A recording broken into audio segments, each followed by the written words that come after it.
Ako si Thea, siya naman ang daddy ko. Ayos! Ayos. Ayos, welcome sa ating channel. Kayos, ako si Rakista Rider, nagbabalik. So, samahan nyo ako dito sa Rosario, Batangas.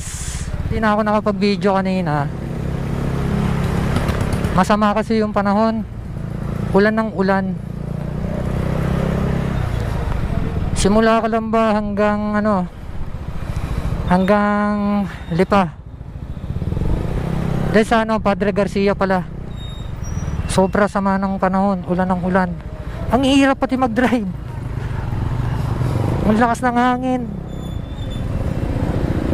Pag nagkamali ka ng pag-balance, putek magsesemplang ka talaga. Ay nga, nagdadrive ka, alam mo yung parang hinihila yung manibela mo, ganun. Shoutout sa mga magigiting natin, mga frontliners yan, sila sir. Shoutout. May mga tinda rin palang papatok dito. Dito sa Rosario, ang daming tindang papatok. Na-miss ko mag-vlog. Tagal ko hindi nakapag-vlog. Dahil nagka-problema yung microphone. Yung audio ko nagka-problema. Matraffic Kung bibiyahe kayo ng Rosario, Batangas,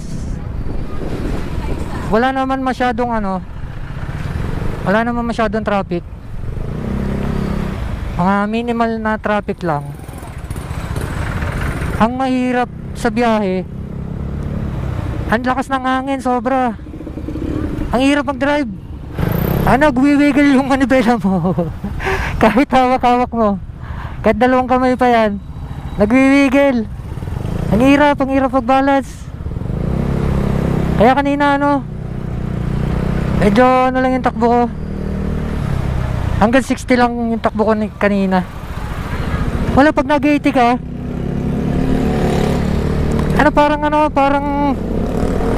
parang sa kangkungan ko pupulutin. Talagang lumalaban yung manibela pag humataw yung hangin. Sobrang lakas. Halos parang kayang itulak pati motor. Ganon, ang hirap talaga, ang hirap mag-drive. Kaya yung mga pupunta yung mga bibiyahe dito, kung magagaling kayo ng Calamba, kasi galing ako Calamba. Ayan, from Calamba ako, tapos punta ako dito sa Rosario. Ayun, medyo ingat lang dun sa hampas ng hangin. Lalo na sa may parting Malbar, kasi 'di ba maluwag dun. Ingat lang kayo sa pagdadrive nyo dyan. Villa Concepcion, kakalibahan tayo. Emergency pala yun. Ay, saan ba ako bumili na? Doon na lang. On the way na tayo dun sa pupuntahan ko. Meron kasi akong bibisitahin na isa sa pinaka-importante sa buhay ko.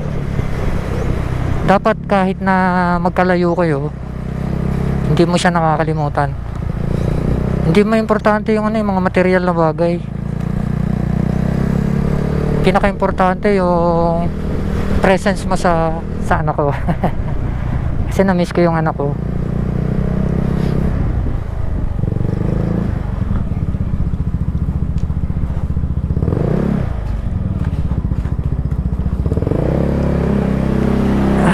Touchdown.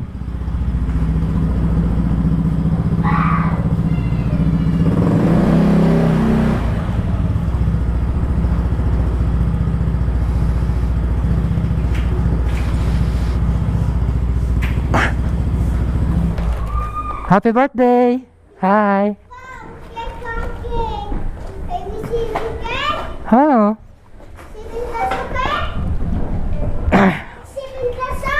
Ha? Oo. Happy birthday! Pahag ako, pahag. Happy birthday, Oo. Ng kutsilyo. Ha? Nasaan? Monica? Monica? Pwede mong ano, makiram ng kutsilyo? Kutsilyo? Oh, malakas ang hangin. Hala. Oh.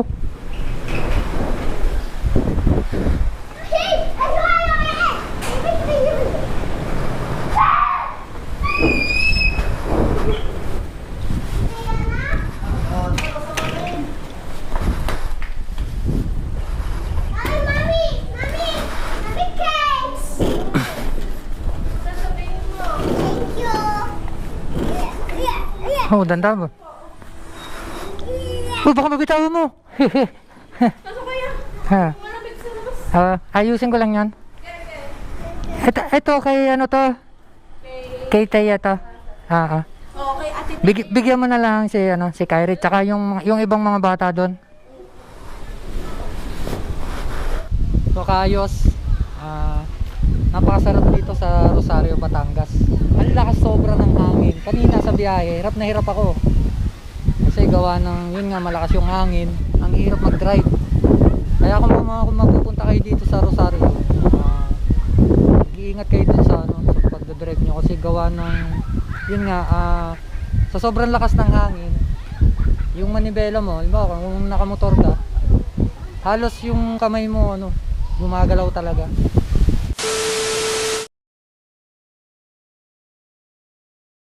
Ate doon. Teka't may dadaan, oh. Dali, sakay. Ate doon. Ano yan? Bukas yan, bukas. Ha? Oo. Naka-on yan. Para ano na, case na sabahan. Kaway ka sa vlog.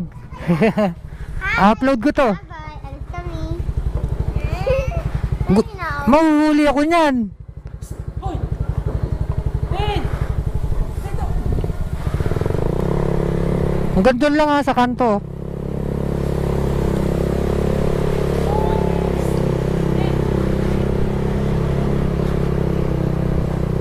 Oh. Balik na tayo.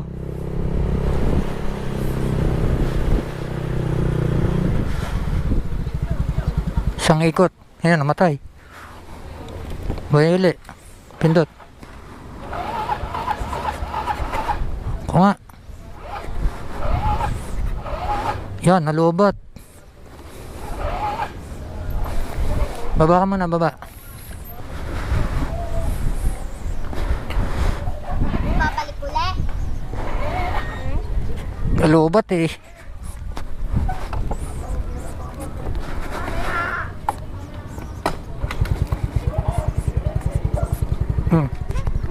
Sakay, dali. Kitang pagulong. Oo nga. Isang intik lang. Sarap. Rico. Ha? Ako. Oo nga, o dali, o dali. Dandahan lang ako, bibiglayin. Gi!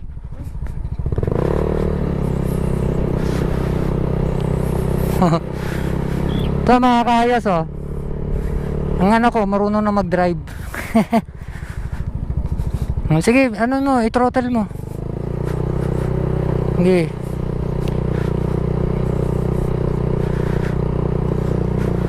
Gustong gusto na rin daw na itong mag-ride.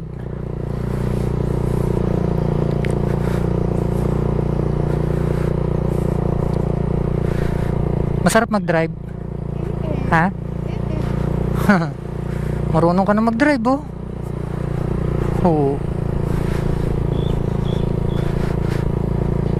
Sige. Oo. Marunong na, oh. O, dandahan lang. Huwag mong laksan, huwag mong laksan.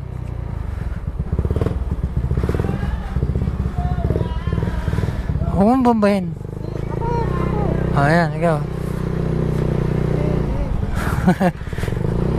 Busina ka, busina, busina.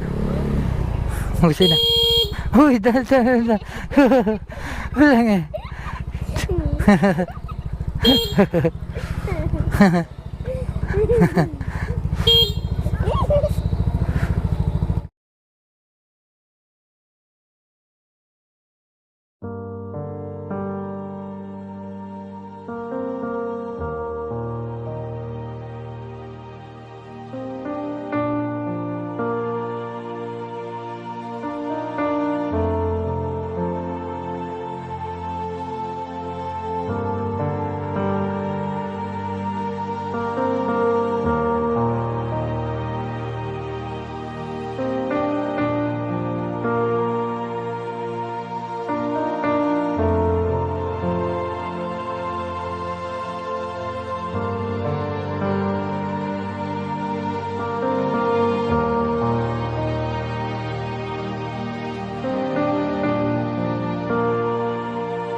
Mga kayos, Happy New Year.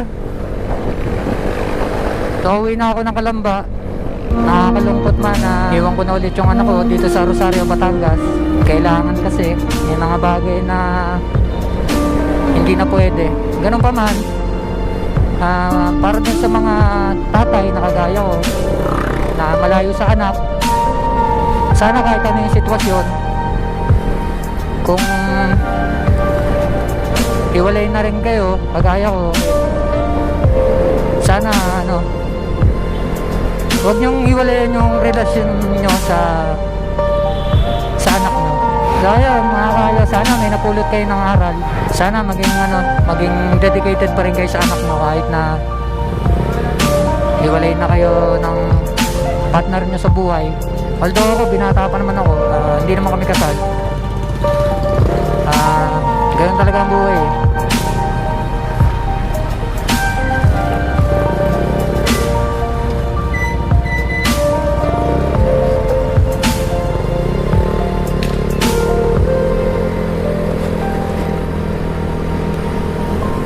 Mga kayos, sana may napulot kayong konting aral sa mga kagaya kong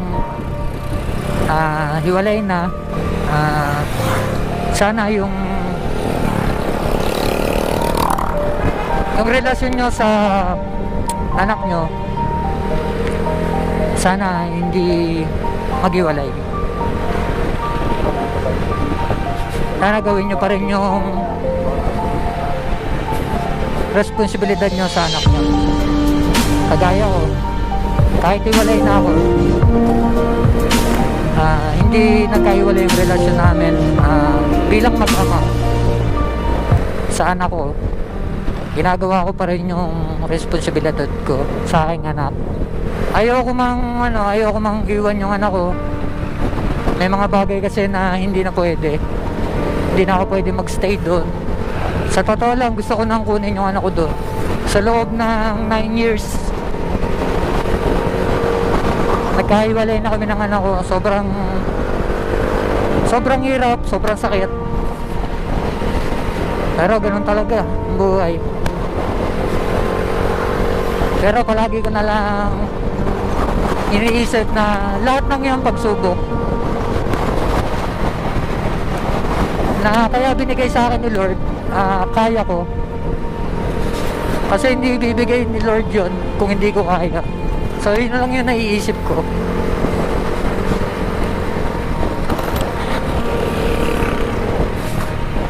Sa totoo lang mga kayos, naiiyak ako eh. Pasensya na, naiiyak talaga ako. Nalulungkot ako nung aalis na ako kanina. Kasi New Year ngayon eh, magno-New Year 31. Gusto ko kasama ko yung anak ko. Kaya lang wala talaga akong magawa eh. May mga bagay na talaga na hindi na pwede. Sabi nila mga rakista daw, matigas.